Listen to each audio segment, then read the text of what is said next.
সকল ভক্তমণ্ডল এবং মাতৃমণ্ডলীকে আমি অনুরোধ করব এই ভাগবত আসরে, শোকসভার আসরে আসবার জন্য। যদি সত্যিকারের এই সভা উপলক্ষে আমরা এখানে উপস্থিত হয়ে থাকি, তাহলে এখন সভা বিশ্রামের দিক যেতে চলেছে। আমরা কিছুক্ষণ সময় যে মূল কথাগুলো আমরা শ্রবণ করে আমরা মহানামের ভিতরে প্রবেশ করে আবার যে গন্তব্য স্থান থেকে এখানে এসেছিলাম, পুনরায় আমাদেরকে সেই গন্তব্য স্থানে ফিরে যেতে হবে। তাই আমি সকল ভক্ত ভক্তা, আবাল বৃদ্ধ বনিতা যে যেখানে আছেন, সাধু গুরু গোসাই সবাই রাতুল চরণে প্রার্থনা রাখবো, আপনারা দয়াপূর্বক, আমার মতো একজন নরাধম ব্যক্তি জগতে কেউ নেই, তথাপি কৃপা করে আপনারা এই অধিকারটুকু দিয়েছেন, তাই অধিকার গ্রহণ করে আপনাদের সম্মুখে দাঁড়িয়েছি।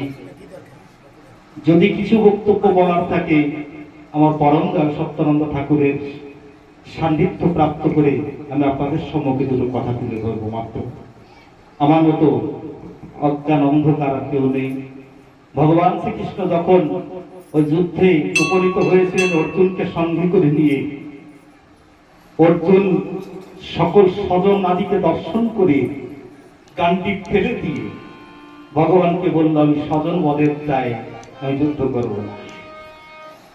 ভগবান শ্রীকৃষ্ণ তখন উপদেশ প্রদান করলো, গীতায় অধ্যয়ন করে দেখবেন যে কৈক্য মৎস্যগম পাঠ্য নৈপদোচ্চ পদ্মে হীরাই দুর্বলক ত্যক্ত বিষ্ট পরম তপ।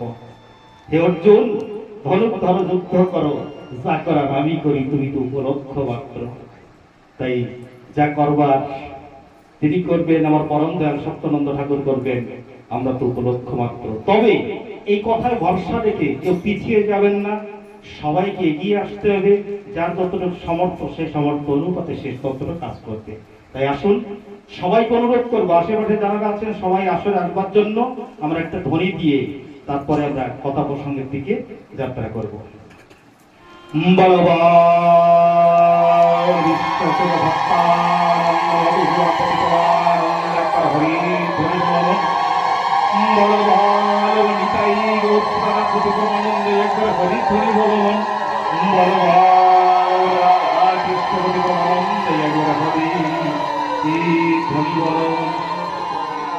গুরু ব্রহ্মা গুরু বিষ্ণু গুরুদেব মহেশ্বর গুরুদেব পরম ব্রহ্ম তস্मै শ্রী গুরবে নমঃ।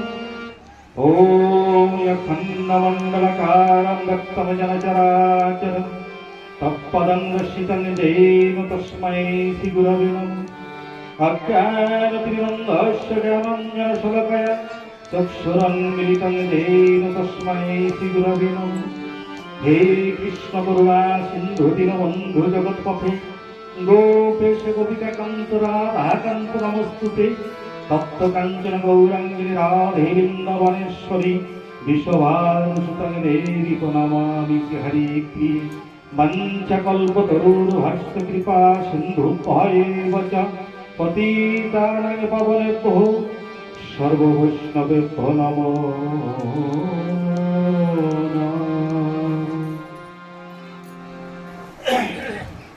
সর্বপ্রথম আমি আমার আরাধ্য দেবতা জীবন ঈশ্বরকে আহ্বান করছি, এক জীবন বিশেষ এই সুখ সভার স্থান গ্রহণ করুন।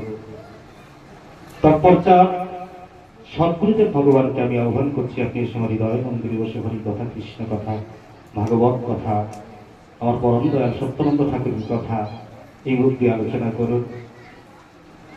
এবং আসরে বিরাজমান বৈষ্ণব ভক্তমণ্ডলী এবং মাতৃমণ্ডলী রাতুল চরণ অধমের কোটি কোটি দণ্ডবাদ। শুনেছি শাস্ত্রে বলে, সাধুগুরু কৃপা হলে পরে পঙ্গুগিরি লঙ্ঘন করিবারে সক্ষম হয়, বোবায়ও নাকি কথা বলতে পারে। তাই আপনারা সাধু সজ্জন আছেন যারা আমার প্রতি কৃপা দৃষ্টি রাখবেন, তারা আশীর্বাদ করবেন এই অধমের মাথায়। আপনাদের আশীর্বাদ চিরধার্য করে আমার বাকি জীবনটা যেন হরি কথা, কৃষ্ণ কথা, ভাগবত কথার ভিতর থেকে অতিবাহিত হয়ে যায়। ঈশ্বর যদি কোনোদিন আমাকে পুনরায় আবার এই ধরাধামে পাঠায়, যেরকম হরি ভক্ত, কৃষ্ণ ভক্ত, গৌর ভক্ত মায়ের গর্ভে জন্ম দিয়ে আপনাদের মতো হরিভক্ত, কৃষ্ণ ভক্ত, গৌর ভক্তের চরণ দৈয়তে যেন আমাকে বঞ্চিত না হয়, এই প্রার্থনা রেখে প্রবেশ করছি সীমিত সময়ের কথার ভিতরে। আমার শ্রদ্ধেয় কাকু জিজ্ঞাসা রেখেছেন, যাই হোক, জিজ্ঞাসার মতো উপযুক্ত আমি নই, তথাপি প্রসঙ্গ যখন দিয়েছে কিন্তু কিছুটা স্পর্শ করে আমাকে আলোচনা থেকে যেতে হবে। তৎপূর্বে আমি ছোট্ট একটা ভূমিকা নির্মাণ করে আমি কথার ভিতরে প্রবেশ করি। সেই ভূমিকাটা কি জানেন? সেই ভূমিকাটা হচ্ছে, আমরা হিন্দু সনাতন সংস্কৃতির ভিতরে আছি। আমাদের এই হিন্দু সনাতন সংস্কৃতির ভিতরে কখানা শাস্ত্রগ্রন্থ সবাই জানি তো? যদি না জেনে থাকি তাহলে একটু জেনে যাই। 4খানা বেদ, 14খানা শাস্ত্র, 18খানা পুরাণ, 9 লক্ষ গ্রন্থ। কোনদিন কি আমরা বিচার করে দেখেছি যে একটা কলিহত মানুষের পরমায়ু মাত্র 100 বৎসর নির্ধারিত করা আছে? তাহলে এই 4 বেদ, 14 শাস্ত্র, 18 পুরাণ, 9 লক্ষ গ্রন্থকে যদি অধ্যয়ন করতে যাই 350 বছরের প্রয়োজন হয়। কথাটা খুব মার্মিক কথা আমি তুলে ধরছি, একটু হৃদয়ঙ্গম করার চেষ্টা করবেন। তাহলে 350 বছর যদি একটা মানুষের প্রয়োজন হয় শাস্ত্রগ্রন্থ শুধু অধ্যয়ন করতে, তাহলে সে 100 বছর সব শাস্ত্রের জ্ঞান কি সে জোগাড় করতে পারবে? পারবে না। তাই সমস্ত শাস্ত্রের সার যেরকম নির্যাস করে আর্য মুনি ঋষিরা শ্রীমদ ভাগবত মহাপুরাণের ভিতরে দিয়ে দিয়েছেন, আর শ্রীমদ ভাগবত থেকে 18,000 শ্লোক, 335 অধ্যায়, 12 স্কন্ধ, 7,76,000 অক্ষর। সমস্ত শাস্ত্র অধ্যয়ন করা, সমস্ত ভাগবত অধ্যয়ন করাও জীবের পক্ষে সম্ভব নয়। তাই আমি একদম সংক্ষেপে আসবো আলোচনাটা।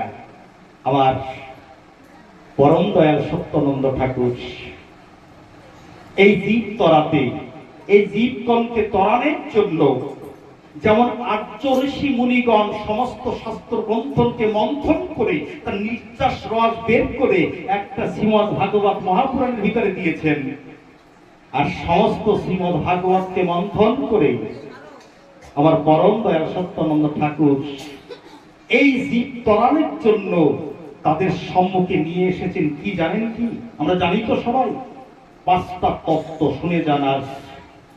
আমার পরম দয়ালের নির্দেশ, যদি জীবনে ব্যক্তি জীবন গঠন করতে যাও, এই 5টা তত্ত্বকে, সমস্ত শাস্ত্রকে মন্থন করে যেমন ভাগবত সৃষ্টি হলো, আর ভাগবতকে মন্থন করে আমার পরম দয়াল সত্যানন্দ জীব তরানোর জন্য তিনি দেখেছিলেন। চাষে, মাঠে, ঘাটে, সমস্ত জায়গায় খেটে খাওয়া এই দীর্ঘ দুঃখী দরিদ্র, এরা শাস্ত্র জানবে না, এরা অধ্যয়ন করতে পারবে না, এরা গুরুকুলে যেতে পারবে না, তাদের জন্য মন্থন করে আমার পরম দয়াল 5টা তত্ত্ব দিয়ে গেলেন। আপনারা যদি পারেন তো লিখে দিয়ে যাবেন, তবে কাগজ কলমে নয়, হৃদয় মন্দিরে লিখে দিয়ে যাবেন আমার পরম দয়াল সত্যানন্দ ঠাকুরের 5টা বাণী। যে 5টা বাণীর ভিতরে 4 বেদ, 14 শাস্ত্র, 18 পুরাণ, 9 লক্ষ গ্রন্থ ভরা রয়েছে। আমি তার প্রমাণ করে দেবো এই জায়গায়। যদিও আমার সীমিত সময়, আমি চেষ্টা করবো সেই সীমিত সময়ের ভিতরে সেই তত্ত্বটা আপনাদের সম্মুখে উদ্ঘাটন করবার জন্য। সেটা কি জানেন? প্রথম তিনি বললেন সত্য। যদি বলেন সত্য, হ্যাঁ, সত্যের কথা আমার পরম দয়াল সত্যানন্দ ঠাকুর বলেনি? বলুন, 5টা বাণীর প্রথম বাণী কি? সত্য। তারপরে কি? সরলতা। তারপরে কি? প্রেম। তারপরে কি?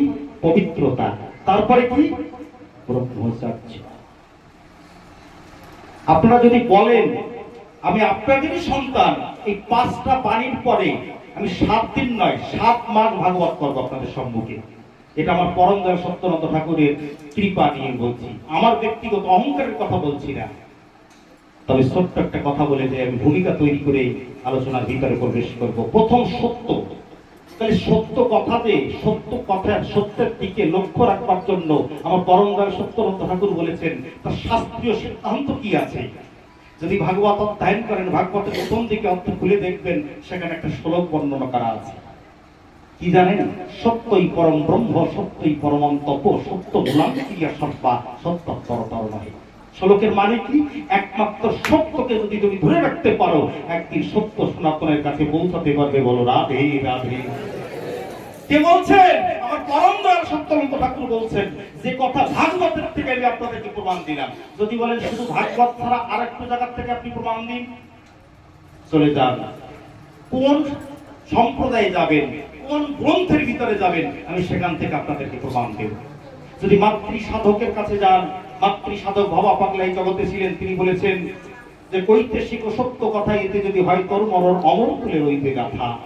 সত্যের চেয়ে চিরকাল ধর্ম করে ভাঙে না হাল, সুবন খেয়েও বাঁচে তারা, তাদের জীবন যায় না বৃথা। কৈতেশিক ও সত্য কথা এতে যদি হয় তোর মরণ অমর তুলে রইবে গাথা। কার বাণী? পাগল ভবা পাগলার বাণী। তিনি মাতৃ সাধক ছিলেন।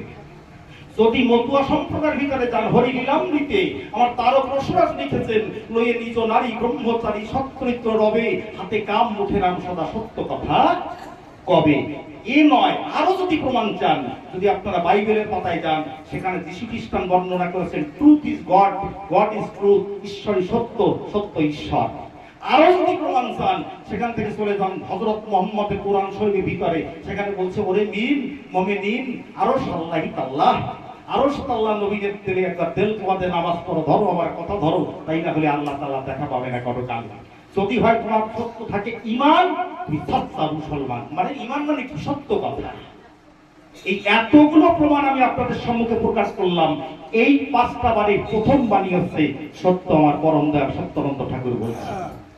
যদি সত্যি সত্যনন্দ ঠাকুরকে ভালোবেসে থাকি, আমি রাত্রে কালে যখন শুয়ে থাকবো তখন একা একা যেন একটু মূল্যায়ন করি, আমি সত্যের পথে চলছি তো।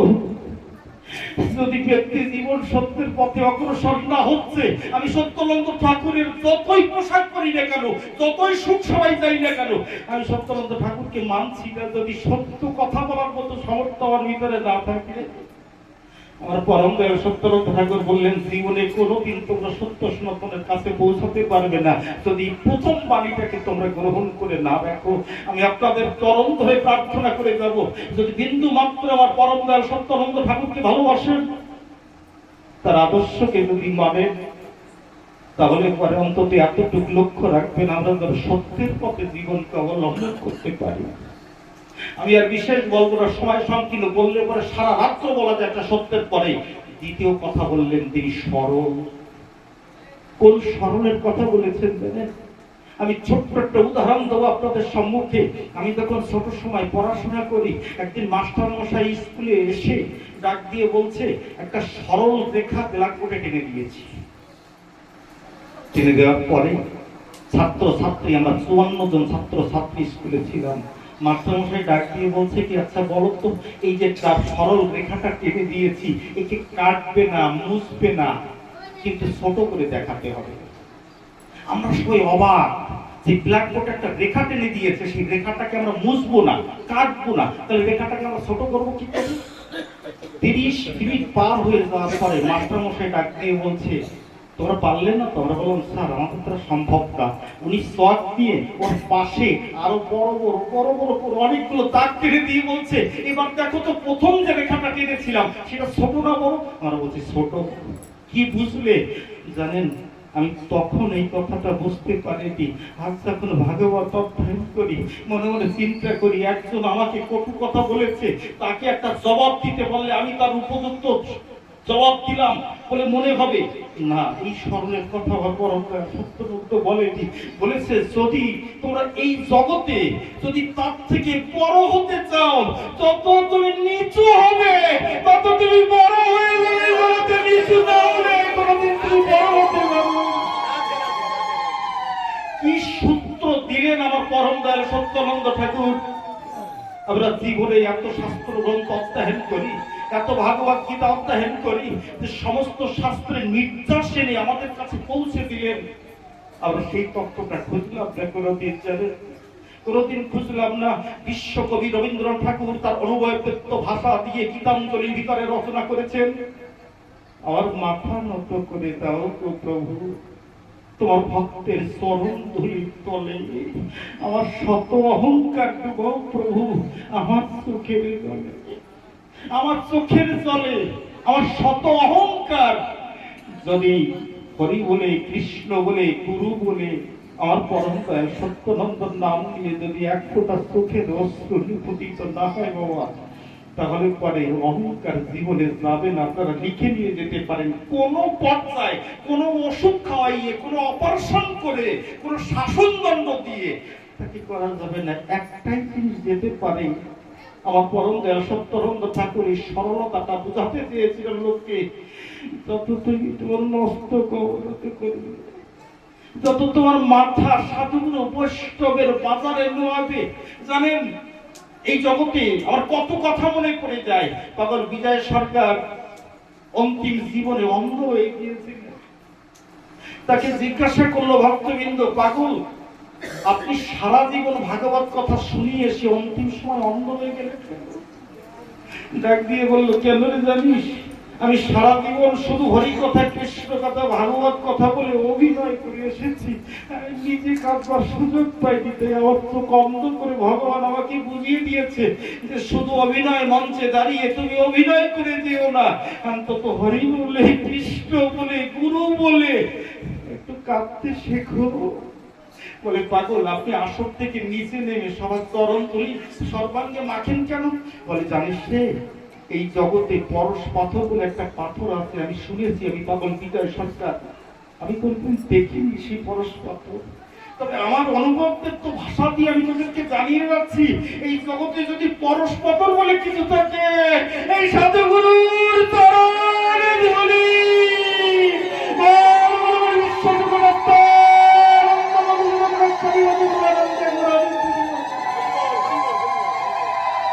আসুন, আমার পাগল যে কথা বলে গেছে, আমার সত্যানন্দ ঠাকুর যে কথা বলে গেছে, যে সরলতা হলে এই সাধুগুরু বৈষ্ণবের একটু চরণধুলি সর্বাঙ্গে মেখে যাই। যদি জীবনে অহংকার থাকে, আমার সমস্ত অহংকার দূরীভূত হয়ে একদিন আমার ভিতরে সরলতা নেমে আসতে পারে। জানেন, আমি আগে বেড়ে যাব। তারপরে বললেন, সত্য সরল প্রেম যদি প্রেমিক না হয়, জগতে কোনোদিন ঈশ্বরের দরবারে যাওয়া যায় না, কোনদিন ঈশ্বরের দরবারে যাওয়া যায় না। চৈতন্য চরিতামৃতের পাতা কাল সকালে গিয়ে আপনারা খুলে দেখবেন, সেখানে কৃষ্ণদাস কবিরাজ গোস্বামী একটা শ্লোক বর্ণনা করেছেন যে আউত শ্রদ্ধা তত সাধু সঙ্গত ভজন ক্রিয়া তত অনর্থ নিবৃত্তি তথা নিষ্ঠা রুচিস তত তথা শক্তি তথা প্রেম লাভগণ। যদি কোন যুগে কোন জীবের শ্রদ্ধা যদি হয়, সেই জীব সাধু সঙ্গ করায়, সাধু সঙ্গ হইতে হয় শ্রবণ কীর্তন, শ্রবণার্থে হয় সর্ব অনর্থ নিবর্তন, অনর্থ নিবৃত্তি হলে ভক্তে নিষ্ঠা হয়, নিষ্ঠা হতে ভক্তের চিত্তে রুচি উপজয়, রুচি হতে ভক্তের চিত্তে আসক্তি প্রচুর, আসক্তি হতে জন্মে কৃষ্ণ কীর্তাঙ্কুর। সেই ভাব গাঢ় হলে ধরে প্রেম নাম, সেই প্রেম প্রয়োজন সর্বানন্দ ধাম। সেই প্রেম 9টা সিঁড়িকে অতিক্রম করে আমার পরম দয়াল সত্যানন্দ ঠাকুর দাঁড়িয়ে গেলেন যে 9টা সিঁড়ি অতিক্রম করে মানুষ প্রেম জগতে যেতে পারে। তোমরা যদি পারো তাহলে সেই প্রেম জগতে যাওয়ার চেষ্টা করো। জানেন, যদি আপনারা ভক্তা মীরাবাইয়ের কথা শ্রবণ করেন, তিনি তার সারা জীবনের ভজনের অন্তিম পরিশেষে তিনি জগৎবাসীকে জানিয়ে গেলেন যে নিদ নাহানে সে হরি মিলে তো জলজন্ত হই, ফলমূল খানে সে হরি মিলে তো বাদর বানর হই, তুলসী পুষ্নে সে গার হরি মিলে তো মই পুজি তুলসী ঝাড়, पत्थर पुष्ने से हरि मिले तो मोई खुदी पहाड़, तीनों भोगने से हरि मिले तो बहुत मेरे वजा, स्त्री स्वप्ने से हरि मिले तो बहुत मेरे खोजा, दूध पियाने से हरि मिले तो बहुत मत्स्यवाला, मेरा कहे बिना प्रेम से नहीं मिले नंदे लाला। बोलो राधे राधे। बिना प्रेम से नहीं मिले नंदे लाला। তুমি যা করো না কেন জগতে, যতক্ষণ প্রেম না আসবে ততক্ষণ নন্দলালাকে পাবে না। কি বললেন, এই প্রেমের কথা খুঁজে এনে 5টা বাণীর ভিতরে আমার পরম দয়াল সত্যানন্দ ঠাকুর এই জগৎবাসীকে জানিয়ে দিলেন। সত্য, সরলতা, প্রেম, পবিত্রতা। পবিত্রতা কাকে বলে বাবা? কোন জায়গায় পবিত্র হবে? যদি যেদিন কৃষ্ণ নামকে, হরি নামকে, গুরু চরণকে আশ্রয় করতে পারে, সেদিন এই মনুষ্য দেহ পবিত্র হতে পারে। তবে পবিত্র হওয়া সম্ভব নয়। তাহলে পবিত্রতা, ব্রহ্মচর্য। আপনারা যদি ঠাকুর নীলকান্ত গোস্বামীর লেখা ব্রহ্মচর্য সত্য সমতের সংহিতা গান করে থাকেন, আমি আপনাদেরকে অনুরোধ করে যাব চরণ ধরে তার পাতা উল্টে দেখবেন, সেখানে ঠাকুর নীলকান্ত গোস্বামী একটা শ্লোক বর্ণনা করেছেন। যে কি বলেছেন জানেন?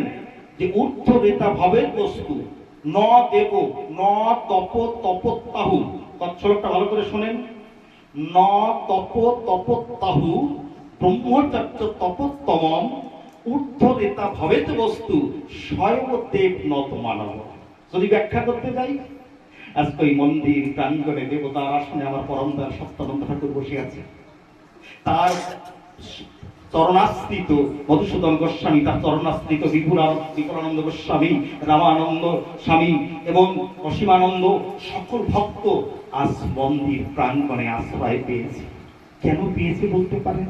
এই শ্লোকের ভিতরে আমার ঠাকুর নীলকান্ত গোস্বামী ব্রহ্মচর্য সত্য সংহিতার ভিতরে লিখে দিয়েছে, শাস্ত্রীয় শ্লোক এনে ব্যাখ্যা করে দিয়েছে। একটু অধ্যয়ন করে দেখবেন। আমি আবার বলি শ্লোকটা, ন তপ তপত্তাহু ব্রহ্মচর্য তপোত্তম ঊর্ধ্বরেতা ভবেত বস্তু স্বয়দেব নত মানব। শ্লোকের অর্থ কি জানেন? ন তপ তপত্তাহু, আপনাকে তপস্যা করতে কোথাও যেতে হবে না। ব্রহ্মচর্য তপোত্তম, যদি ব্রহ্ম বীজকে কেউ ধরে রাখতে পারে, তপস্যারে উঠতে সেই লোক পৌঁছাতে পারে। আমার কথা নয়, পরে দেখবেন ব্রহ্মচর্য সত্য সংহিতা। তাহলে ন তপ তপত্তাহু ব্রহ্মচর্য তপোত্তম ঊর্ধ্বরেতা। ঊর্ধ্বরেতাটা কি বাবা? যে গুরুদেবের কাছ থেকে আপনার নাম পেয়েছেন, তার কাছ থেকে পেয়েছেন না কেন? কর্ণকুহরে যখন আপনাকে মন্ত্র দিয়েছে, অষ্টাদশ অক্ষরের মন্ত্র দিয়েছে আমাদের এই সম্প্রদায়ের ভিতরে, তাই তো বাবা? ভুল বলছি কি? এই অষ্টাদশ অক্ষরের মন্ত্র যখন আপনি জপ করবেন, আপনার কুণ্ডলিনী জাগৃত হবে। কুণ্ডলিনী কোথায় থাকে? যে গুহ্যদ্বারের 2 আঙ্গুল উপরে, লিঙ্গদ্বারের 2 আঙ্গুল মধ্যভাগে কুণ্ডলিনী সর্বাকারে ঘুমন্ত অবস্থায় পতিত হয়ে আছে। যখন আপনি গুরু মন্ত্র কর্ণে দেওয়া অষ্টাদশ অক্ষর মন্ত্র আপনি মুখে জপ করবেন, তখন আপনার রেখা ঊর্ধ্ব দিকে গতি করবে। কি করবে? যোগ দর্শন শাস্ত্রখানা অধ্যয়ন করে দেখবেন। আমি সেখান থেকে খুঁজে আজ আপনাদের ভাগবত এই আসরে বসে আমি আলোচনা করছি। কি বলছে জানেন? আমি শুধু সময় নাই তাই ব্যাখ্যা করতে পারলাম না। চতুর্দল মূলাধারে কুণ্ডলিনী সর্বাধারে জীবাত করে বন্দী করে হই আছে অচেতন। গুরুদত্ত মন্ত্র বীজে কুণ্ডলিনী জাগবে নিজে সরভক্ত সরসীজে ক্রমে ক্রমে আরোহণ। স্বাদিষ্ঠান লিঙ্গ তারে চন্দ্র সাথে চন্দ্রপুরে, নাভিপত্য মণিপুরে রাধাকুণ্ড সুশোভন। হৃদপত্ত অনাহতে শানকুণ্ড পাবি দেখিতে কণ্ঠপথে বিশুদ্ধতে অপাকৃত দোলঝুলন। ইরা পিঙ্গলা সুষমনা 3টি নদী, 3টি যমুনা, গঙ্গা সরস্বতী যমুনা ধারাবাহে অনুক্ষণ। যে যমুনা নদীর তটে আত্মসিদ্ধি স্নানের ঘাটে নিত্য চিত্ত বংশীবটে বংশীবটে মনমোহন। তারণামৃত রস, কারণামৃত রস, লাবণামৃত রস, দ্বিধারে রস অবিরত হইতেছে খরণ। দ্বিদলে এসে মিলে ত্রিবেণীর সঙ্গমের স্থলে করমন অবদাহন। তারই এক কর্তৃদা বর্ষে হংস পৃষ্ঠাসনে বসে সহস্রাদল আচ্ছাদনে রাধা কৃষ্ণের যুগল মিলন। বল রাধে রাধে। তাহলে এই 10 অক্ষরের মন্ত্র গুরুদেব প্রদত্ত আপনি পেয়েছেন, সেটাকে জপ করলে পরে ঊর্ধ্বরেতা ভবেত বস্তু স্বয়দেব নত মানব। যেদিন আপনার ধারা নিম্ন দিকে না গিয়ে ঊর্ধ্ব দিকে গমন করবে, সেদিন আপনিও ওই দেবতার আসলে বসে পুজো পেতে পারেন। বাবা, আমার ঠাকুর এই জগতে প্রকাশ করে গেলেন। তবে আমি অনুরোধ করে যাব, এই যে তত্ত্ব কথাগুলো আপনাদের সম্মুখে আমি তুলে ধরলাম, যদি এর পুঙ্খানুপুঙ্খভাবে শাস্ত্রীয় দৃষ্টান্ত দিয়ে যদি বুঝাতে যাই, অনেক সময় প্রয়োজন। তবে একটা কথাই আমি আপনাদের কাছে বলবো, অনেক কীর্তন নিয়ে এসেছে, অনেক গান বানিয়ে এসেছে, অনেক হস্তপ্রাণ এখানে এসেছে। আমি অনুরোধ করব সবার কাছে, আজকে এই মঞ্চে আসার উদ্দেশ্য আজকে কি জানেন? আজকে আমি এই যত বছর পর্যন্ত 15 বছর আমি অন্ধ্রপ্রদেশে ছিলাম, গুরু নির্দেশে আমি এই দেশে এসেছি, মালখানীতে ফিরে এসেছি। আমি 15 বছরের ভিতরে কিন্তু আজও পর্যন্ত এই যে কোনটা এত বড় একটা আশ্রম, আমি কিন্তু কোনোদিন আসার সৌভাগ্য আমার হয়নি এখানে। আমি সর্বপ্রথম শুধু আমাকে বলে নয়, আজ দূর দূরান্ত থেকে সমস্ত ভক্ত ছুটে আজ এই মন্দির প্রাঙ্গণে উপস্থিত হয়েছেন। যার করুণায়, যার উদ্দেশ্যে, যার প্রেরণায় আজ আমি তাদেরকে অসংখ্য ধন্যবাদ অর্পণ করবো। কেন জানেন? আমি ছোট্ট একটা উদাহরণ দিই। ব্রজমণ্ডলে যখন 7ম দিবসে বর্ষা দিয়ে ভাসিয়ে যেতে চেয়েছিলেন, ব্রজমণ্ডলকে ভাসিয়ে দেবেন বলে, তখন গিরি গোবর্ধন ধারণ করেছিল ভগবান। আচ্ছা, বর্ষা বর্ষণ কে করেছিল? দেবরাজ ইন্দ্র। কিন্তু নবলক্ষ ধেনু চুরি করেছিলেন ব্রহ্মা। তাহলে দুজনেই অপরাধী। একটু ভালো করে বুঝতে হবে, কিন্তু দুজনেই অপরাধী। কিন্তু ব্রহ্মাকে অভিশাপ দিলেন ভগবান। আপনারা যদি বৃন্দাবনের মাটি চান, ব্রহ্মকুণ্ড দেখবেন, যেখানে ব্রহ্মা কাঁদতে কাঁদতে যে কুণ্ডটা নির্মাণ হয়েছিল তাকে বলে ব্রহ্মকুণ্ড। তাকে অভিসম্পদ করেছিল যে তুমি আগামী কলিযুগে যৌবন অর্থাৎ মুসলমানের ঘরে গিয়ে জন্মগ্রহণ করতে যাও, আমার অভিশাপ। চোখের জল ছেড়ে দিয়ে ভগবানকে বললেন, ভগবান তাহলে আমি মুসলমানের ঘরে যাবো, তাতে আপত্তি নেই, তোমার নাম কখনো না করবো। তাই এই আশীর্বাদ চেয়ে নিয়ে এসেছিলেন, তাই নাম আসার হরিদাস হয়ে এসেছিলেন। আর ইন্দ্র যখন এসেছিল, ইন্দ্রকে তিনি ক্ষমা করে দিলেন। অটুট সিদ্ধান্ত। কেন ক্ষমা করে দিলেন? ইন্দ্রকে বলল যে ইন্দ্রদেব, যদিও তুমি ব্রজবাসীকে ভাসিয়ে দেওয়ার জন্য চেষ্টা করেছো, আজ তোমার কারণে আজ আমি গিরি গোবর্ধন ধারণ করেছিলাম, আর সেই গিরি গোবর্ধনের ভিতরে সমস্ত ব্রজবাসী একত্রিত 7 দিন এসে উপস্থিত হয়েছিল। যদি কেউ অন্যায় করে, সেই অন্যায় দ্বারা যদি ভক্ত ভগবানের মিলন হয়, আমি তাকে অতি আনন্দের সহিত সাদরে গ্রহণ করি। তাই এ তো অন্যায় করেছিল, কিন্তু আজ শত শত ভক্ত এখানে উপস্থিত হয়েছেন, আসবার জন্য ব্যবস্থা করে দিয়েছেন। এই কর্তৃপক্ষ যারা আছেন, সেই আমাদের সেই নরনারায়ণ সেবাশ্রম পটল ধামের যে প্রেসিডেন্ট মহাশয়, যার জন্য আমরা এখানে সবাই আসতে পেরেছি। আসুন আমরা তার নামে একটা প্রথম ধ্বনি দিয়ে তারপরে বাকি যাদের যাদের উৎসাহিত আছেন সবার নাম এখানে উল্লেখ করব। আসুন বল বিশ্ব সত্তার মধুসূদন গোস্বামী হরি হরি বল, হরি বল, হরি বল, হরি বল। দ্বিতীয়বার আমি এই কোনটা নিবাসী যারা এইখানে অধিপত্যে আছেন, যাদের উদ্দেশ্য করে আমরা এখানে এসেছি, আমরা তাদের সেই প্রেসিডেন্ট মহাশয় এবং সেক্রেটারি মহাশয়কে আমি অনুরোধ করব, তারা সবাই একটু সম্মুখ এসে দাঁড়ান। আজ অসংখ্য ভক্ত এখানে উপস্থিত হয়েছেন, যাদের নেতৃত্বে আমি সবার নাম নেবো, এই জন্য আমি বলেছিলাম যে আমাকে একটু সময় দিতে হবে। আজকে যাদের জন্য আমি এখানে আসতে উপস্থিত, আমরা সকল ভক্ত আসতে পেরেছি, তাদেরকে অনুরোধ করব, যদি বিকর্ণতা থাকে বিকর্ণতাকে একটু ডেকে দেবে। কত বড় সহযোগ আজকে তাদের। আজকে আমার পরিতোষ কাকা এসেছে, আমার মনতোষ কাকা এসেছেন এখানে, আমি তাদের সঙ্গে স্পেশালি কথা বলেছি, স্পেশালি বসছি। তার কারণ কি জানেন? যাদের উদ্দেশ্য করে প্রত্যেককে এই ভগবানের কাছে সহযোগ করতে পারে, যার দ্বারা যতটুকু সম্ভব। কেউ আপনারা তো ভাবতে পারেন উত্তমের পয়সা আছে তাই উত্তম দিয়েছে, আমাদের বিকর্ণতার পয়সা আছে বিকর্ণতা এখানে পয়সা দিয়েছে, পয়সার কোনো কথা নয়। এখানে উদ্দেশ্য হচ্ছে তার মন। তার মন, সে মনের থেকে চাচ্ছে যে ভক্তবৃন্দ আসুক। এখানে আশ্রমের যারা কর্তৃপক্ষ আছে তারাও চেয়েছে, যদি না চাইতো আমার শ্রদ্ধেয় আনন্দ কাকু উপস্থিত আছে। জানেন, ইতিপূর্বে আমার 3 দিবসীয় ভাগবত কথা ছিলাম, কাকু ডাকছি যে কাকু একটু আসছেন আমার ভাগবত পড়তে। আমি যেখানে ব্যাসপীঠ করেছি আমার পাশে কাকুকে রেখেছি। কেন রেখেছি? বলে বাবা তুমি ওই ব্যাসপীঠে আমি যাবো না। আমি বলেন কি কাকু, আমি আপনার ধাতুসপুত্র, আপনি আমার কাকা গুরু নিত্যানন্দ স্বরূপ, আপনি বলবেন না, কে বলবে? আসুন আমার পাশে, আপনি বলবেন। আপনাদের আশীর্বাদ ছিল ধার্য করে, আমার গুরুদেবের আশীর্বাদ ছিল ধার্য করে আমি আজকে এই পর্যন্ত পৌঁছতে পেরেছি, নাহলে সম্ভব নয়। 60 নম্বরে আমার মধুসূদন গোস্বামী ভাগবত বসেছে, এরকম ব্যাসপীঠে বসেছে, গুরু ব্রহ্মা গুরু বিষ্ণু বলে কেবল বন্দনা শুরু করেছে। আমার যেতে একটু বিলম্ব হয়েছে। আমি আমার গুরুদেবকে প্রণাম করে পটল আশ্রম থেকে যেতে যেতে যখন পৌঁছাইছি, পৌঁছানোর সঙ্গে সঙ্গে মধুসূদন গোস্বামী আমাকে ডাক দিয়ে বলছে, সকল ভক্ত বসা। বলে ওরে আমার ভাগবত পাঠক আমার ভাইটা এসেছে, আমি আর পাঠ করবো নাকি, আমি সরে যাচ্ছি, ভাইটা এসে বসো। আমি বললাম দাদু আপনি আসন থেকে নামবেন না, যে আসনে আপনি বিরাজমান হয়ে আছেন আমি আপনার পাশে বসে ভাগবত কথা আলোচনা করবো।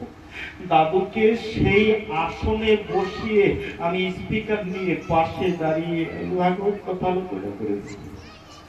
প্রভাত সকাল হয়ে যাওয়ার সঙ্গে সঙ্গে আপনারা অমরকোটের বাদল দাদুকে ছিলেন, কিছুদিন আগে গত হয়েছে, সেই বাদল দাদুকে ডাক দিয়ে মধুসূদন গোস্বামী বলছে, ও ভাই বাদল। বলে হ্যাঁ দাদা। বলে আমার এই ভাইটা কত সুন্দর ভাগবত পাঠ করে।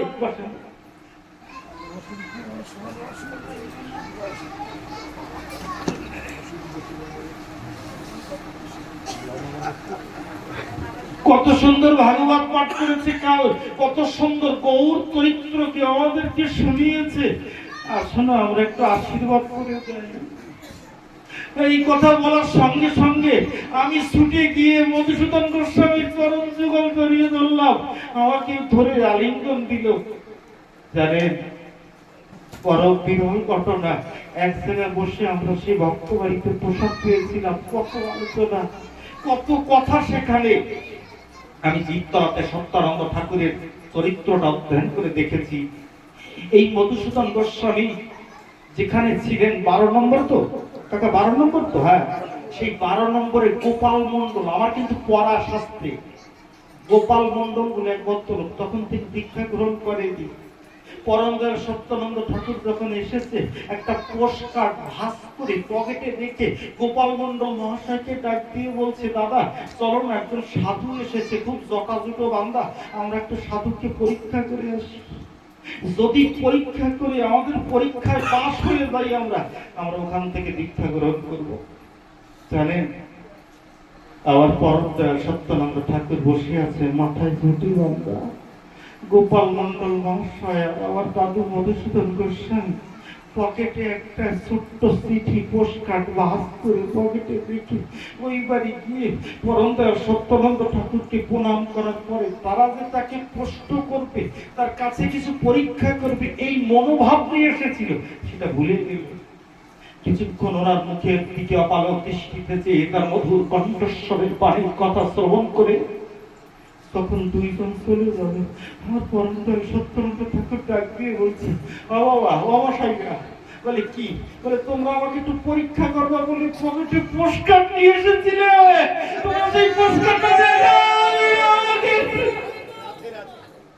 পকেট থেকে মধুসূদন গোস্বামী পোস্টকার্ডটা বের করে আমার পরম দয়াল সত্যানন্দ ঠাকুরের রাতুল চরণে রেখে দিয়ে বললো, বাবা জীবনে বড় ভুল হয়ে গেছে, এই অধমকে শরণাপন্ন হলো আপনার রাতুল চরণে, আপনি আপনার পবিত্র মন্ত্র দ্বারে আমার দেহ পবিত্র করেছিলেন।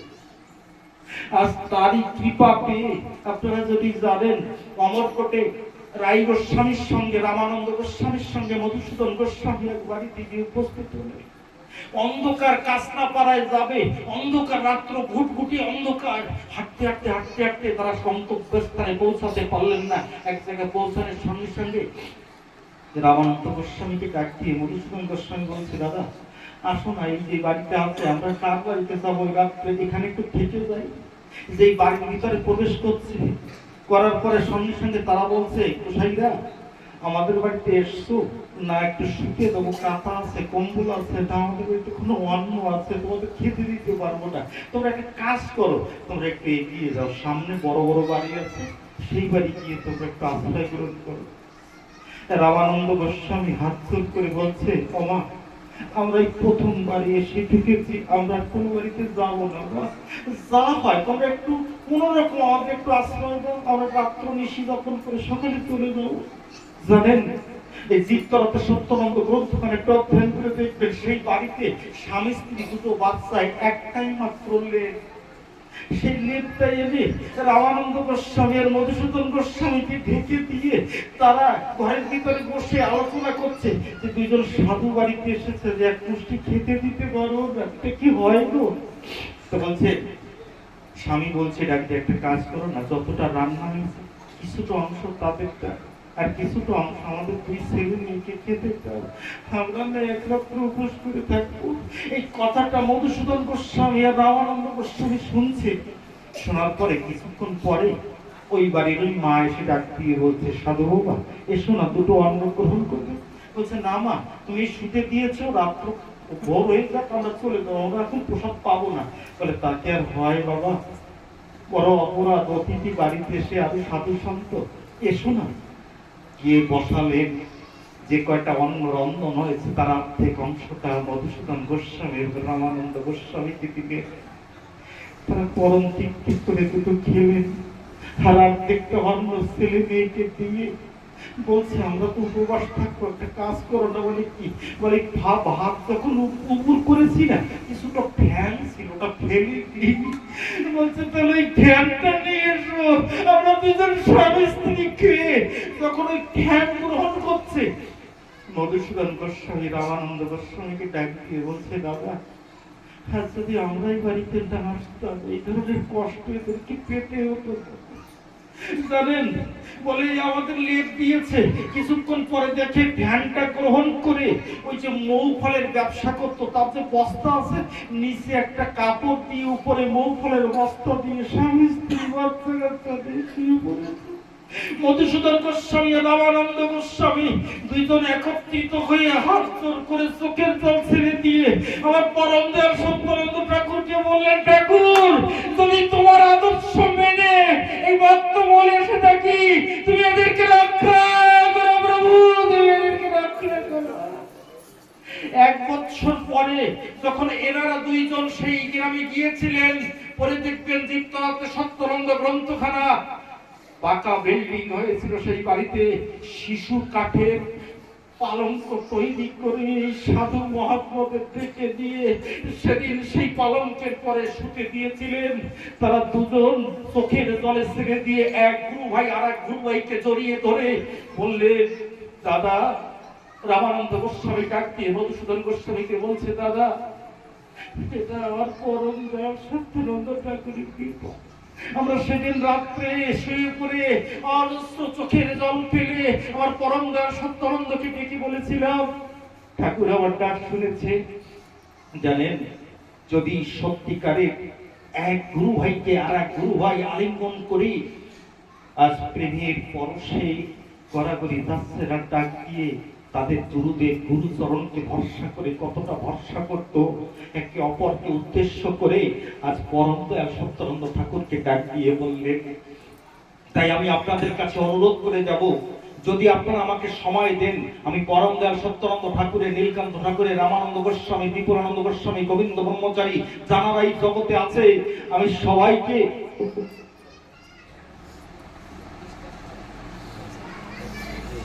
সবার আলোচনা আমি আপনাদের সামনে তুলে ধরতে পারি, কিন্তু সময়ের প্রয়োজন। তাই আমি অন্তিম সময় কয়েকটা কথা বলবো। জানেন, যখন রামচন্দ্র ভগবান সেতু নির্মাণ করেছিলেন, বড় বড় পাথরগুলো মাথায় করে দিয়ে যখন আসে, ছোট্ট কাঠবিড়ালিটা ওই সমুদ্রের জলে স্নান করে উপরে এসে বালিতে গড়াগড়ি দিয়ে যতটা বালি তার অঙ্গে স্পর্শ করেছিল, সেই বালিটা এনে সেতুই দিচ্ছে। এমন সময় হনুমান ব্রাহ্মণ বড় বড় পাথর নিয়ে যাচ্ছে, যাওয়ার সময় কাঠবিড়ালিটা সামনে পড়েছে, ডাক দিয়ে বলছে, তোমার এই অতটুক বালিতে সেতু বন্ধন হবে না, তুমি সরে যাও, আমাদের কাজে বাধা দিও না। আমার রামচন্দ্র ভগবান দেখতে পেয়ে দেখে কাঠবিড়ালিটা এক পাশে গিয়ে দাঁড়িয়ে আছে, তাকে হাত ইশারা করে আহ্বান দিয়ে ডেকে বলছে, আমার কাছে এসো। বলে, কি প্রভু, আমি তোমার সেতু বন্ধন ভক্তি দেবী, সীতা দেবী, জানকী দেবীকে উদ্ধার করবার জন্য যে সেতু বন্ধন নির্মাণ করছো, তোমার এই সেতুতে কি আমার দুই বিন্দু মাত্র অবদান দেওয়া সম্ভব হবে না প্রভু? বলে, অবশ্যই হবে। তুমি যতটুকু তোমার সমর্থ পথে তুমি প্রদান করেছে সেতু বন্ধন নির্মাণের জন্য, আমি তোমাকে আশীর্বাদ করে যাই। রামচন্দ্র ভগবান তিনটে আঙুল দিয়ে আশীর্বাদ করেছিল কাঠবিড়ালিকে। কাল সকালে লক্ষ্য করে দেখবেন, প্রত্যেকটা কাঠবিড়ালির মস্তক থেকে পিলেজ পর্যন্ত তিনটে দাগ পড়ে আছে। রামচন্দ্র ভগবানের আশীর্বাদ। আজ আমার পরম দয়াল সত্যানন্দ ঠাকুর যে সেতু নির্মাণ করে গেছে, সমগ্র ভারতবর্ষের ভিতরে ৩২২টা নরনারায়ণ সেবাশ্রম। যখন এই মত পথকে অবলম্বন করে ঠাকুরকে ভালোবেসে, কেন জানেন, আমার বাবা, আমার মা, আমাদের পুরো পরিবার এই মত পথে অবলম্বন হয়ে আছে, আমাদেরকে দিয়েছে এই মত পথে, ঠাকুরকে শ্রদ্ধা করি, ভালোবাসি, তখন হৃদয়টা কেঁদে ওঠে। যা সেই ভালোবাসাটা নিয়ে শুধু ঘরে বসে থাকলে হবে না, রামচন্দ্রের সেতু বন্ধনের মন নেয়। আজ ৩২২টা সেতু নির্মাণ করে গেছেন আমার পরম দয়াল সত্যানন্দ ঠাকুর। এই সেতুতে আপনারা যে যেভাবে পারবেন, কেউ বাক্যের দ্বারা, কেউ কষ্টের দ্বারা, কেউ অর্থের দ্বারা, কেউ পাশে দাঁড়াবে। এই গুরু কাকু জানারা আছে, আমার বয়োজ্যেষ্ঠ জানারা আছে, আমি তাদের কাছে বলি যে যখন আমি দুটো কথা বলি না, আপনাদের মতো গুরু কাকুরা যখন আমার সম্মুখে বসে থাকে, হৃদয়টা ভরে ওঠে যে আমার সম্মুখে কতটা বল আছে। সবাই আমার সম্মুখে বসে আছে, আমি তাদের সান্নিধ্যে বসে আমি একটাই কথা আপনাদের সম্মুখে বলি, যেরকম একটা গরু আপনি পালন করছেন, যখন গরুটা বিক্রি করে দেবেন, খুঁটোটা উঠিয়ে দড়িটা যখন যাকে বিক্রি করে দেবেন তার হাতে দিয়ে দিলে, গরুটা নিয়ে গেলে দেখবেন ওই গরুটা আপনার গোয়ালে আর কোনোদিন আসে না। সে জানে যে আমাকে বিক্রি করে দিয়েছে, আজ থেকে স্থানান্তরিত হতে হবে। আমাদের মনুষ্য জন্ম পেয়ে আমাদের দ্বিতীয় জন্ম হয়েছে গুরুর মাধ্যমে। প্রথম জন্ম মা বাবার কাছ থেকে পেয়েছি, দ্বিতীয় জন্ম আমরা গুরুর কাছ থেকে আমাদের দ্বিতীয় জন্ম পেয়েছি। আমরা সমস্ত দেহ মনে করে আমি গুরু সেবায় যদি নিযুক্ত না করে দিতে পারি, এই জীবনটা বৃথা জীবন। তাই সেই সেবাটা কেমন জানেন? সেই সেবাটা আমার ব্যক্তিগত চিন্তা, আমি বলেছিলাম যে যে যেভাবে পারি আমরা ঠাকুরের এই মত পথকে আমরা সমর্থন করব। আজ এখানে শত শত ভক্ত মন্ডলী আমরা একত্রিত হয়েছি, আজ যাদের জন্য জানেন সব ফুলগুলো উপর থেকে দেখা যায়, কিন্তু ভিতরে যে সুতোটা সমস্ত ফুলকে ধরে রাখে, সেই সুতোটাকে কোনোদিন দেখা যায় না। দেখা যায় বাবা? বলো। সবাই ফুলটা দেখে আনন্দিত হয় যে সুতোটার দ্বারা এই জগতে মালাটা ধরে থাকে, সেই সুতোটার দিকে কেউ তাকায় না। আমি অনুরোধ করব, আজ এখানে এই যে আমার পরিতোষ কাকা আছে, ওনার সঙ্গে আমার কত কথা হয়েছে এই সম্প্রদায় নিয়ে। আমার মন্তোষ কাকাকে আজ আমি দর্শন করছি এখানে, আমার আনন্দ কাকুর সঙ্গে কত কথা আমার সঙ্গে। একটাই কথা আমি বলেছি যে কাকু, যদি সঙ্গের জন্য এই জগতে কেউ রাত্র 2টোর সময় আমাকে স্মরণ করে, আমি 2টোর সময় আপনার পাশে হাজির হয়ে যাব। কিন্তু ব্যক্তি স্বার্থ নিয়ে যদি আপনি আমাকে ডাকেন, আপনি জয়ী হন না কেন, আপনার পাশে আমি নাই। আজ সেই সূত্রে যখন সমস্ত ভক্তের সঙ্গে যোগাযোগ করলাম, আজকে যে প্ল্যাটফর্ম তৈরি হয়েছে আর যে পরিস্থিতিতে আমরা পৌঁছাতে পেরেছি, তার মূল উদ্দেশ্য কয়েকটা লোকের নাম বলবো আপনাদের সম্মুখে। আপনারা বলবেন কি ব্যক্তি বিশেষ একজনের জন্য? না, তাদের প্রেরণা, তাদের আশা, তাদের প্রচেষ্টা, এই প্রচেষ্টায় সফলতা অর্জন করার জন্য আর যতটা প্ল্যাটফর্মে আমরা পৌঁছেছি তার জন্য। প্রথম দেখেন আমাদের একটা সার্ভে এখানে শুরু হয়েছিল, সেই সার্ভের জন্য প্রথম আমার শ্রদ্ধেয় ভাই আশিস, আমার যদিও বয়সে ছোট হয়, আমাকে একটা ফরম্যাট তৈরি করে যখন আমাকে পাঠানোর পরে আশিস ভাই যখন আমাকে বলল, তখন আমি দেখলাম যে ভালো কথা, কার কতজন ভক্ত আছে। ভাই একটু দাঁড়াও, সবাই তো তোমার চেনে না, তুমি দাঁড়াও একটু, তোমাকে দেখুক সবাই। পরবর্তীতে আমাকে প্রস্তাব জানালো সংঘের উন্নতিমূলক কোনো ভাবটা নিয়ে। আমার গণেশ ভাই আমার পশুগুলাতে আছে, ভাই একটু দাঁড়াও, একটু দাঁড়াও। আচ্ছা, তৎপশ্চাৎ যারা এসেছেন, আমরা এই কোনটা আশ্রম, নরনারায়ণ সেবাশ্রম, দুটো আশ্রমের মাঝখানে সকল ভক্তকে এক করবার জন্য আমরা একটা বৈঠকের আয়োজন করি। সে বৈঠক আমরা 80 নম্বর আমার শ্রদ্ধেয় দাদা বিকর্ণ দাদার বাড়িতে বসি। দাদা উঠে ধরেন একটু, এত বড় মন দাদা। আজ এখানে সকল ভক্তবৃন্দ এসেছে, জানেন কতটা সহযোগ যদি বলতে চাই শুধু সময় প্রয়োজন, বলতে পারলাম না। আজ অসংখ্য ভক্ত মন্ডলী, আজ 83 নম্বরের আমার সে জয়ন্ত গুরু ভাই আসছে কিনা জানি না, যাদেরকে কত ভক্ত ওই অঞ্চলে আজকে 24 নম্বর 26 নম্বরে যে যারা যত ভক্ত সমস্ত বিভিন্ন জায়গা থেকে ছুটে এসেছে, আমি সবার নাম নিতে পারছি না, সবার নাম না নিলে আপনারা কেউ অনুরাগ করবেন না। যারা ছুটে এসেছেন, যদি ঠাকুরকে ভালো না বাসতেন, ঠাকুরের মঙ্গল, ঠাকুরের কাছে মঙ্গলময় জীবন গঠন করবার জন্য, সবাইকে এক প্ল্যাটফর্মে রাখবার জন্য আজকে আপনাদের সবাই আগমন। তবে বিশেষ করে এই জগতে জানাতের যে ভাবনাগুলো আছে, সেই ভাবনাটা প্রত্যেকের এক থাকার দরকার আছে। যদি জগতে আপনারা জানারে এসেছেন, যদি কোনো ব্যক্তি সে সাধু হোক, সন্ত হোক, বড় কোটিপতি হোক, আরবপতি হোক, তার ভাবনা যদি থাকে যে না এক করবো না ভাগ করবো, বাবা তার থেকে দূরে থাকবেন। আমি অনুরোধ করে যাচ্ছি, ব্যাসপীঠে বসে আনন্দে থাকতে পারবেন, জীবন ব্যক্তি জীবনে আনন্দ পাবেন যদি তার থেকে দূরে থাকেন। আমরা এক করবার জন্য এসেছি, আমরা যে যেখান থেকে ছুটে এসেছি, সবার জন্য ভাবটা থাকে আমরা পরম দয়াল সত্যানন্দ ঠাকুরের চরণাশ্রিত, তাই তো? আমরা যে যেখানে আছি না কেন, আমার পরম দয়াল সত্যানন্দ ঠাকুরের চরণাশ্রিত।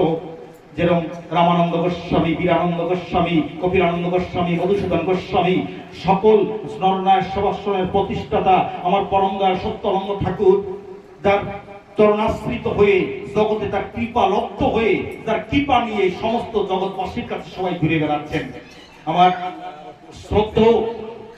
শ্রদ্ধা কাকু একটা জিজ্ঞাসা রেখেছিল যে জগতে গুরু ভাই কেমন হওয়া উচিত, কাকু জিজ্ঞাসা করেছিলেন। তো আমি ছোট্ট একটা উদাহরণের মাধ্যমে বুঝাবো। হ্যাঁ, অল্প আর 5 মিনিট সময়, ছোট্ট একটা উদাহরণ দিয়ে তারপরে আমি বিশ্রামের দিকে যাব। গুরু ভাই কেমন হওয়া উচিত, ছোট্ট একটা উদাহরণ কি জানেন? এই জগতে আজকে যাকে বাবা রূপে পেয়েছেন, আগামী জন্মে সে বাবা হতেও পারে, নাও হতে পারে। আমার কথা নয়, শাস্ত্রের কথা বলছি। আজকে যাকে মা রূপে পেয়েছেন, কালকে আগামী জন্মে আপনি মা রূপে পেতে পারেন, নাও পেতে পারেন। কিন্তু যাকে গুরু রূপে পেয়েছেন, জন্ম জন্মান্তরে তাকে গুরু রূপে আসতে হবে, আপনাকে শিষ্য রূপে আসতে হবে। যদি উদাহরণ চান, দৃষ্টান্ত চান, তাহলে আপনারা যোগীরাজ শ্যামাচরণ লাহিড়ীর কথা জানেন যে ইঞ্জিনিয়ারিং পাস করার পরে যখন বিরাট একটা প্রজেক্টে কাজ করবার জন্য অগ্রসর হলেন দুর্গাপুরে, রাস্তায় যখন যাচ্ছে একজন সেবক সঙ্গে যাচ্ছে, সেবককে ডাক দিয়ে বলছে একটা কাজ করো। বলে কি? বলে একটা কাপড় ছিঁড়ে তৈরি করে রাখো। বলে কেন? বলে কাজ আছে। কিছুদূর অগ্রসর হওয়ার পরে ছাদের নিচে দাঁড়ালেন, ছাদ থেকে একটা ইট পায়ের পরে করলো, ইটটা পরে পাটা ফেটে গেল। ফেটে যাওয়ার পরে বলছে যে কাপড়টা তোমাকে রাখতে বলেছিলাম, সেই কাপড়টা দিয়ে আমার পাটা বেঁধে যায়। যখন পাটা বেঁধে দিলেন, সেবক জিজ্ঞাসা করলো, প্রভু আপনি যখন জানেন যে ইটটা পরে আপনার পাটা ফেটে যাবে, তাহলে আপনি সাবধান হলেন না কেন? ওখান থেকে সরে গেলে ইটটা পড়তো না। ডাক দিয়ে বললো, এই জন্মের কর্মফল এই জন্মে ভোগ করে যাচ্ছি, আগামী জন্মের জন্য তুলে রাখছি না। তাই আমার কর্মফলে আশা আজ ইট পড়বে, তাই ইটটা পরে আমার কর্মফল পরিশোধ করে গেলাম। কিছুদূর অগ্রসর হওয়ার পরে গুরু গম্ভীর সুরে ওই গুহার ভিতর থেকে শব্দ আসছে, শ্যামা শ্যামা। হঠাৎ মনে মনে চিন্তা করলো, গুরু গম্ভীর সুরে কি আমাকে শ্যামা শ্যামা বলে আহ্বান করছে? পাথরটা গুহার থেকে সরিয়ে দিয়ে ভিতরে প্রবেশ করে দেখে জটাযুগ এক সাধু, সম্মুখে একটা প্রদীপ প্রজ্বলিত হয়ে আছে। ডাক দিয়ে সম্মুখে একটা আসন পাতা আছে। বলে এই আসনে বস। বলে কে আপনি? বলে জানিস রে শ্যামা, গত জন্মে তোর গুরু ছিলাম আমি, তুই আমার শিষ্য ছিলি। দুইজনে ভজন করবার জন্য এই গুহার ভিতরে এসেছিলাম। কাল এসে আমার সম্মুখ থেকে তোকে নিয়ে গেল চিরবিদায় দিয়ে, আর সেখান থেকে এই পর্যন্ত বসে আছি। তুই পুনর্জন্ম পেয়ে আবার কবে আসবি? আবার তোকে কেন? তোর দায়িত্ব তো আমার পরে।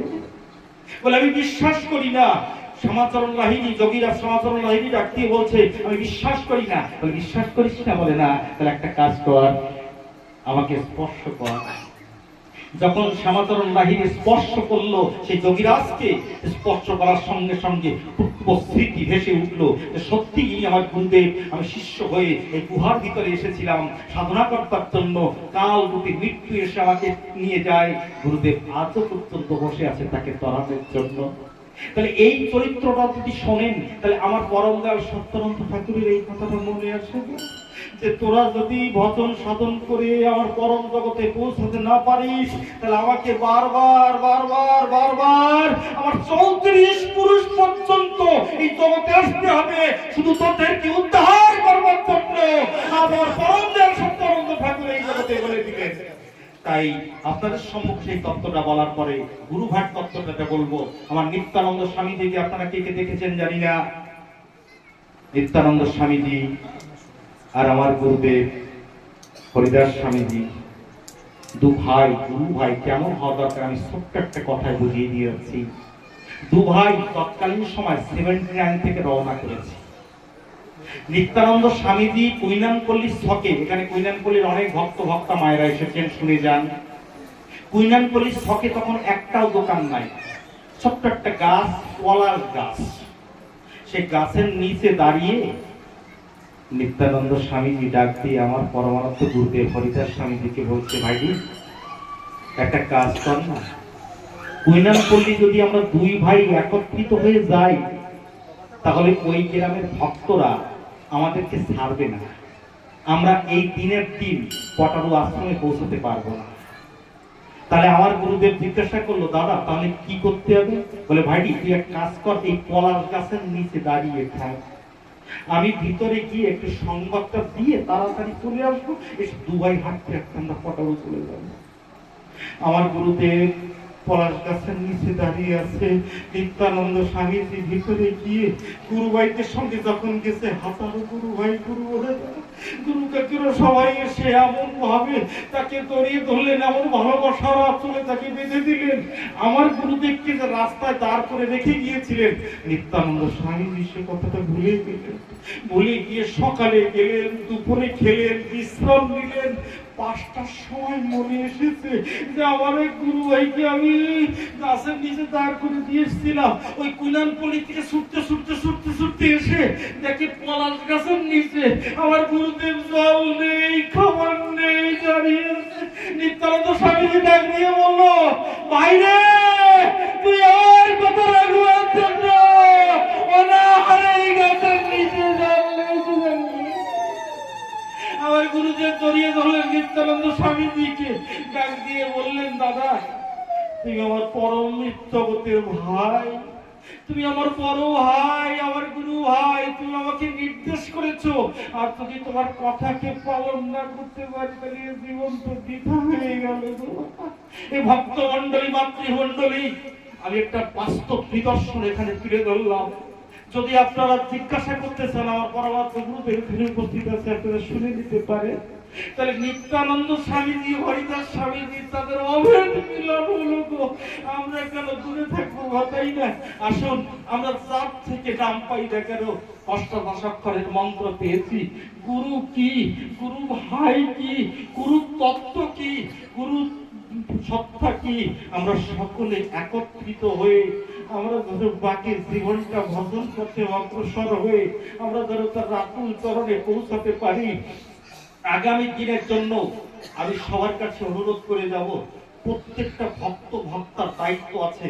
কখনো ভাববেন না যে ওই আশিসকে দেখিয়ে দিয়েছে, গণেশকে দেখিয়ে দিয়েছে, ওই বিগত দাদাকে দেখিয়ে দিয়েছে, আমার শ্রদ্ধা আনন্দ কাকুকে, অমিয় কাকু, চিত্ত কাকু, যারা এখানে আছে শুধু তাদের পরে দায়িত্ব, সেটা ভাববেন না গো কখনো। আর যারা শীর্ষস্থানে আছেন, যারা বিশেষ অবস্থায় আছেন, তাদেরকে অনুরোধ করবো, জানেন আজ এখানে 2টো বাস আসবার কথা ছিল, 4টে বাস এসেছে, আর 200 ভক্ত ফিরে গেছে। তোরা কত ফোন করে আমাকে গালিগালাজ করেছে, হ্যাঁ তোমরা নিতে পারবে না, এত লোক বললে কেন? আমরা বলছি দেখো, আমরা ব্যক্তি বিশেষ বলিনি। কত ভক্ত, কত ফোন সকাল থেকে সন্ধ্যা পর্যন্ত। আমার এই পায়ে অসুবিধা হয়েছে, কত মানুষ আমাকে বলে উনি ভাগবত পাঠ করবে, ওনার এটা হবে কেন? বাবা, এই জগতে কর্মফল কে কেটে নিয়ে এসেছি, গত জন্মের ফল কেউ তো কিছু বলতে পারবো না। তবে আমাকে, আমার এই অনাদিকাল আমাকে দেখতে গিয়ে বলছে, বাবা হয়তো তোমার এই অ্যাক্সিডেন্টটা তো মৃত্যু থাকতে পারে, তুমি ভাগবত পাঠ করো, তাই ভগবান আমার পরম দয়াল সত্যানন্দ ঠাকুর তোমাকে জগতে রেখে দিয়ে গেছে, আর হয়তো তোমার অনেক কার্য আছে এই জগতে সম্পাদন করবার জন্য। যে যেখানে আছেন না কেন, আমরা সবাই যেন একত্রিত হয়ে ছুটি আসতে পারি। আজ গুরুপুত্র, গুরুসূত্র আমার মনতোষ কাকা, পরিতোষ কাকা এখানে আছে। জানেন আপনারা যারাই আছেন, যারাই আমার মধুসূদন দাদুর রাতুল চরণে আশ্রিত হয়ে আছেন, তার 2 পুত্রকে গুরুবর্গ হিসাবে, কেন আত্মবদ্ধায়িত পুত্র, আমার আত্মাযোগ, আমার আত্মাযোগে এই পুত্রের জন্ম, বহির্বিকাশ।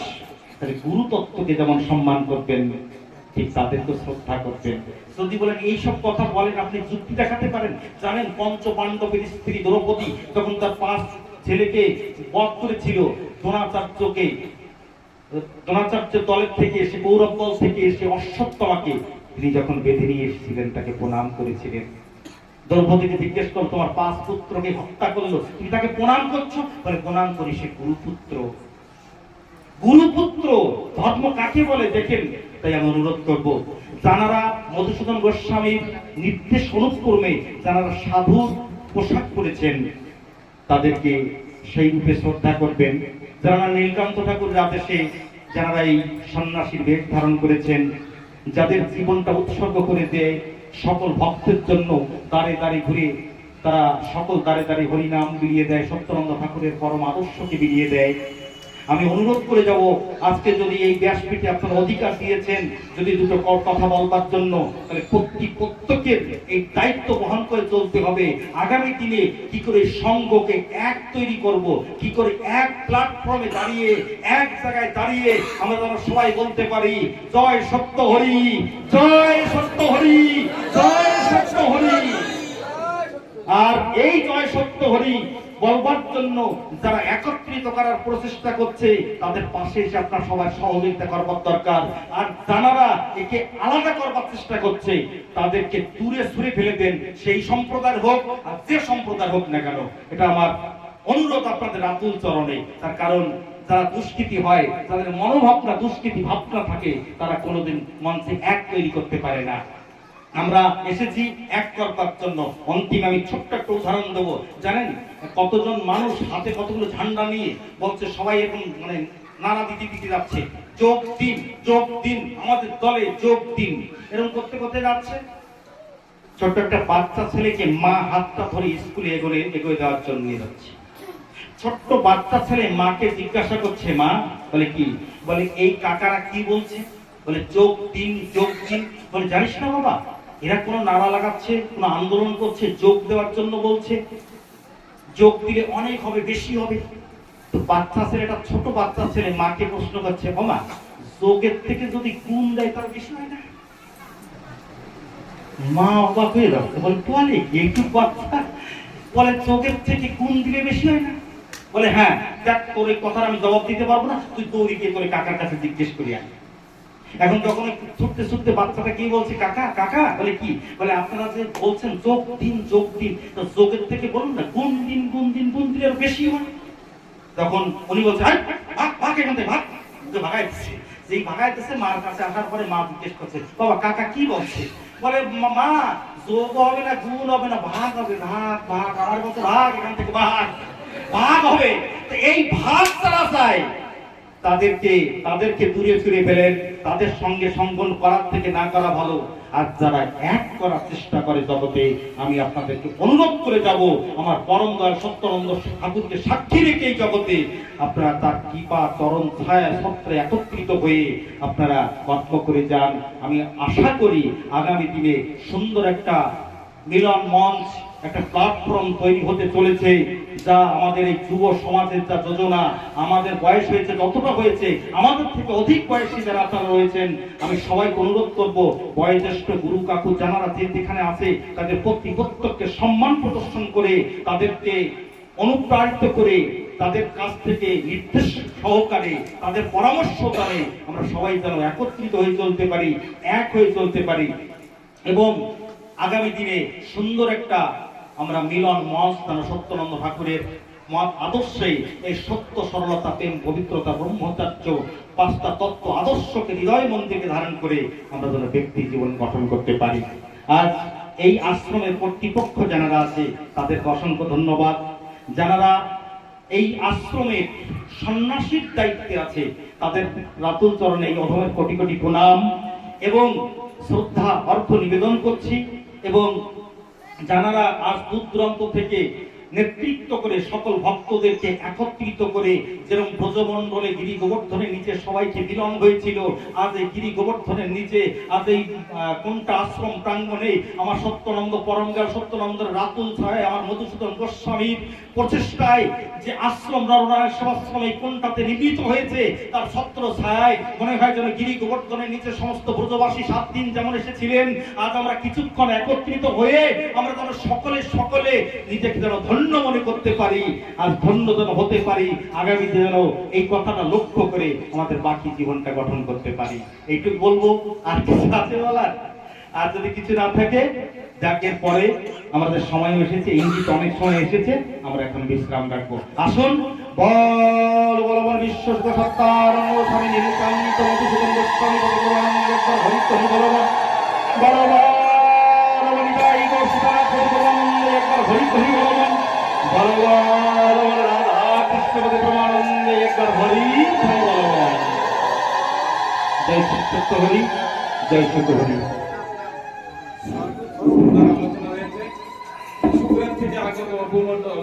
নাম করার জন্য, গাওয়ার জন্য তাকে অনুরোধ রাখছে।